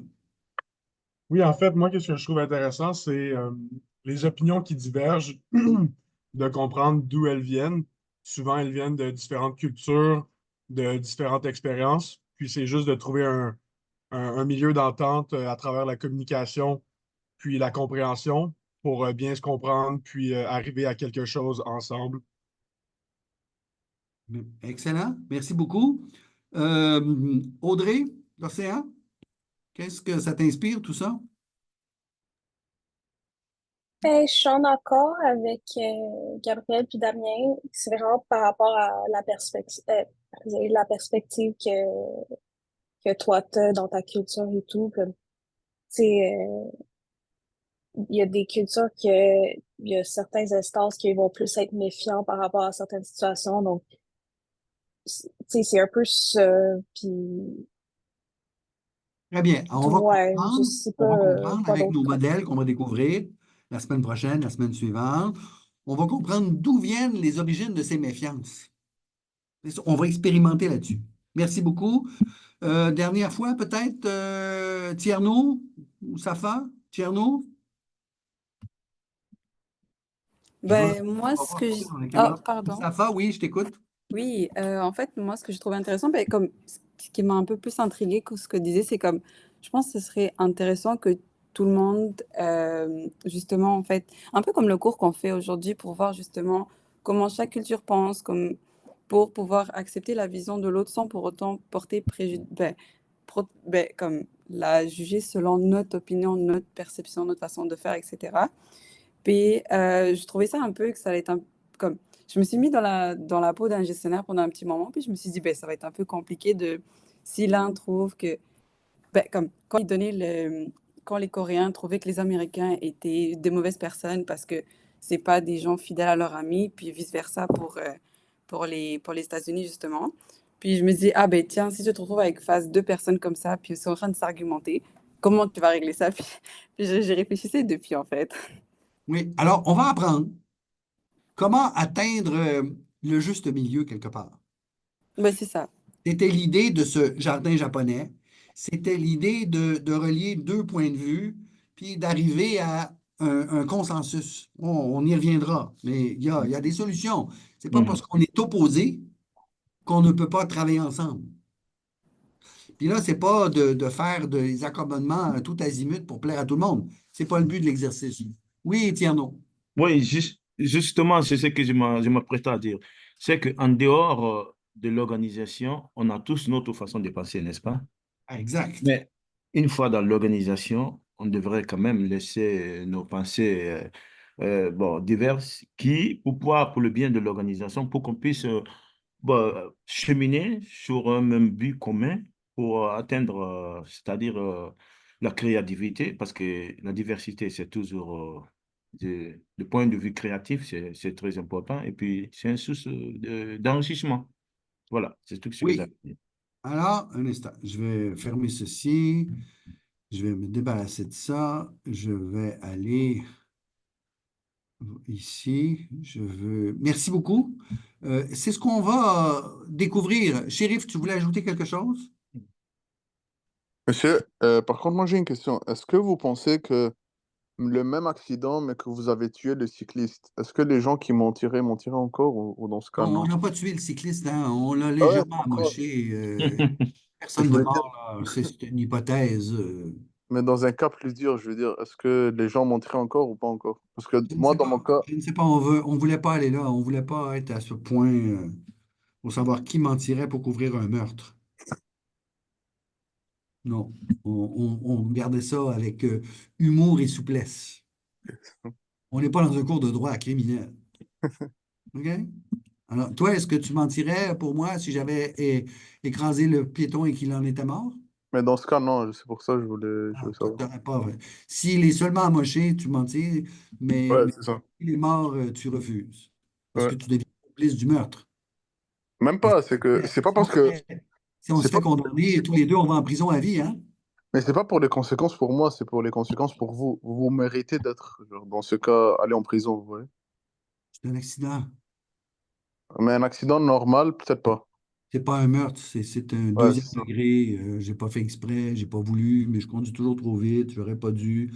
Je le regrette sincèrement, monsieur le juge, je le ferai plus, je vous promets. Très bien. Qu'est-ce qu'il me fallait? Ah oui, je voulais mettre un document disponible. Voilà. Bon. Alors, on embarque dans la dernière partie du cours d'aujourd'hui. OK? J'ai un exercice à vous faire faire. OK? Là, laissez-moi vérifier, j'ai combien de personnes dans ma classe présentement. Vous êtes 38. Un instant. Je ne me trompe pas dans mon calcul.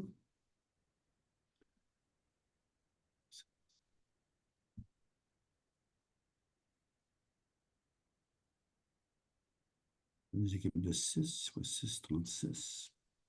Ouais, une équipes de 6. Alors, on va faire 6 équipes de 6. On va faire comme ça. 7, 7, 7 fois 6. On va faire des équipes de 6. 6 équipes. On va faire 6 équipes. Voilà. Alors, voici ce qu'on va faire. Je viens d'ouvrir dans votre Moodle, dans la partie d'aujourd'hui, l'accès à ce document. Une expatriée à Paris. C'est fou les gens qui viennent se joindre à la classe, c'est juste du moment du travail. Hein. Voilà. Euh, voilà. Alors, pas besoin d'aller chercher tout de suite. Je vous explique qu'est-ce qu'on fait. OK? Le cas est un cas simple, mais plein de surprises. OK? Et c'est un cas sur lequel on va revenir tout au long du cours. Alors, je crois qu'aujourd'hui, il est approprié de commencer à travailler ce cas pour comprendre ce qu'on est en train de vouloir faire avec ça. On va faire c'est ça. Alors, je vous explique brièvement. Margaret est cadre dans une entreprise d'informatique, de technologie d'information, basée en Angleterre, à Londres, au Royaume-Uni. Georges, lui, est dans une entreprise similaire en France. Les deux entreprises ont décidé de rallier leurs forces ensemble pour développer les différents marchés de l'Union européenne, mais conjointement entre les Anglais et les Français. Peut-être savez-vous ou non, mais les Français en France, les Britanniques en Angleterre, se chicanent depuis des millénaires. Toujours. Encore aujourd'hui. Hein? Les Anglais disent « Ah, those French people ». Les Français disent « Ah, c'est britannique ». Quelque chose comme ça. Okay? Ils sont très différents et se sont battus longtemps. Un est dans le Brexit, sort du Brexit, etc. Bref, il y a matière à comprendre que France et Angleterre, il y a un challenge important. Le consortium a décidé de faire travailler Georges Dupont avec Margaret Williamson à Paris. Ça veut dire que Margaret va aller travailler à Paris. Alors, le document en question va expliquer un peu la situation avec Margaret et Georges, qui est pleine de surprises. Et là, on tombe aussi un peu joyeusement dans les stéréotypes. Ne soyez pas offusqués. Mais Georges agit comme une caricature d'un Français à Paris, puis Margaret comme une Britannique aussi. C'est un peu caricatural. Comment ça s'appelle? Emily in Paris. Qui a vu une partie? Ouais, c'est la première saison, c'est savoureux. Bon, la deuxième un peu moins, la troisième un peu moins. Mais c'est quand même, c'est vous qui m'avez montré ça dans ces classes-là il y a quelques années. Quand ça a sorti la première année, je suis allé voir ça, j'ai trouvé ça fun. On pourrait se faire du Emily in Paris pendant des semaines, mais on va passer par-dessus. Bon, alors, ce que moi je veux, de votre part, écoutez-moi bien, ici, parce que je ne mets pas ces informations par écrit, je le fais volontairement. Je vous expliquerai la semaine prochaine pourquoi. OK? Je vais créer des salles dans un instant. Je vais créer 6 salles. OK? Et je vais vous déplacer dans les salles. C'est moi qui décide qui va dans quelle salle. OK? Mais je vais vous envoyer là pour commencer le travail. Écoutez-moi clairement. Je vais le répéter 2 ou 3 fois verbalement. Prenez des notes si vous voulez. OK? Une fois que vous êtes dans la salle, c'est votre équipe. OK? Vous devez, choisir un chef d'équipe. OK? Ça, c'est A. Choisir un chef d'équipe. 2, vous lisez le cas. Le cas comporte 3 questions. Vous ne devez pas avoir le temps de répondre aux 3 questions aujourd'hui. Ce n'est pas le but de l'exercice. Okay? Vous pourriez répondre n'importe quoi, les 3 questions, et finir dans une demi-heure. Ce n'est pas le but. Okay? Vous allez lire le cas, vous allez discuter ensemble du cas, et vous allez partager les questions avec les membres de l'équipe. Okay? Si vous êtes 6, 2 par question, par exemple. OK? Si vous êtes 7, 2 par question, un chef d'équipe, par exemple. Par exemple, ça ne veut pas dire ça. Ça veut dire proposer. Vous ferez ce que vous voudrez. OK? B, lire, discuter. C, vous devez avoir une rencontre entre maintenant et la semaine prochaine. Une rencontre virtuelle ou physique. Vous allez vous installer à la bibliothèque, dans une salle de classe vide, vous vous rencontrez une demi-heure avant le cours, vous faites un WhatsApp, vous faites un Zoom, vous faites comme vous voulez. OK? Mais vous devez discuter du cas quelque part entre aujourd'hui, après le cours, et la semaine prochaine, avant le cours. Et vous devez répondre aux 3 questions. Le chef d'équipe, la semaine prochaine, sera notre interlocuteur. Donc, 6 équipes, 6 chefs d'équipe. Puis, ils doivent être présents la semaine prochaine. OK? Parce qu'on va discuter de ces questions ensemble.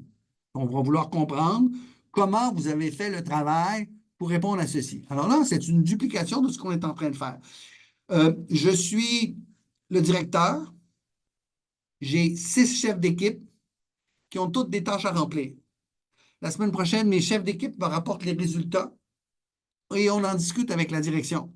C'est moi. OK? Et je vais vous poser des questions pour comprendre comment ça s'est déroulé, pour voir comment on est arrivé au résultat. OK? Alors, je répète.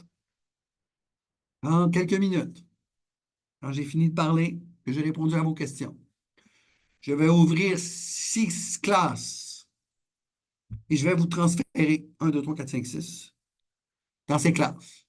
Vous devez A, élire un chef d'équipe, B, lire le matériel et le discuter entre vous. C, vous partagez les tâches. Qui va répondre à quelle question? D, vous rencontrez au courant de la semaine, de la manière que vous voulez, mais il faut qu'il y ait une discussion qui soit faite dans la semaine. Et dans laquelle vous vous entendez sur les réponses données. C'est-à-dire que si dans une équipe de 6, il y en a 2 qui font quel rôle la culture joue-t-elle dans la difficulté interpersonnelle qu'on retrouve dans ce cas, et que c'est répondu par candidat 1, candidat 2, ben, il faudrait que le candidat 3, 4, 5 et 6 ait un mot à dire là-dedans. D'où la rencontre durant la semaine. Oui, je suis d'accord, je ne suis pas d'accord, je suis moins d'accord, je pense que, enfin, je vois ça différemment, oui, mais bon, etc. Et à la fin, le chef d'équipe aura les réponses aux 3 questions, les réponses de l'équipe à transférer à la classe la semaine prochaine. Est-ce que c'est clair? Si c'est clair, levez le pouce. Il y en a qui ne lèvent pas le pouce. Mathieu, tu hésites? Ça va? Emma, tu lèves la main. Tu as une question? Non, c'est clair. Enfin, justement, C'est clair. j'ai compris. Alors, levez le pouce. Levez la main. Levez le pouce. Ah Parfait. oui, ok, pardon. Pouce. Merci. Pas de souci. Tierno, tu as une question? Non, j'ai pas de question, c'est pour changer avec le pouce. Pouce, main. Ouais, c'est ça. Je suis d'accord. Je ne suis pas d'accord. Hein? J'ai une question à poser. Super. Merci beaucoup. Donc, tout va bien. Alors, dernier point. Je répète une dernière fois. Aussitôt que j'ai terminé de parler, vous allez chercher le document Un expatrié à Paris que je viens d'ouvrir il y a quelques minutes sur le Moodle. J'ouvre 6 salles, je vous dépose dans les salles, au mieux de ma connaissance. A, vous choisissez un chef d'équipe. B, vous lisez le texte. C, vous partagez les tâches. Et puis vous pouvez quitter. Ou vous pouvez en discuter jusqu'à 12h30, comme vous voulez. Ensuite, durant la semaine, vous vous rencontrez, idéalement tous. C'est complexe parce qu'il y en a qui travaillent, il y en a qui ont des cours, qui étudient, il y en a qui dorment, qu'importe. OK? Mais je veux que vous vous rencontriez, idéalement, toute l'équipe au complet. D'une manière comme vous voulez. Hein, je l'ai dit, Zoom, Teams, WhatsApp, Messenger, Zoom, comme vous voulez. OK? Ou dans un endroit physique, au café, à la bibliothèque, dans une salle de classe, qu'importe. Vous entendez ensemble sur les réponses aux questions et vous donnez le tout au chef d'équipe qui doit venir la semaine prochaine, être présent, va présenter son équipe et présenter ces réponses-là. Pas de PowerPoint, pas de rien du tout, pas de graphique, pas d'image, juste on va discuter ensemble sur les réponses à ces questions. C'est bien clair?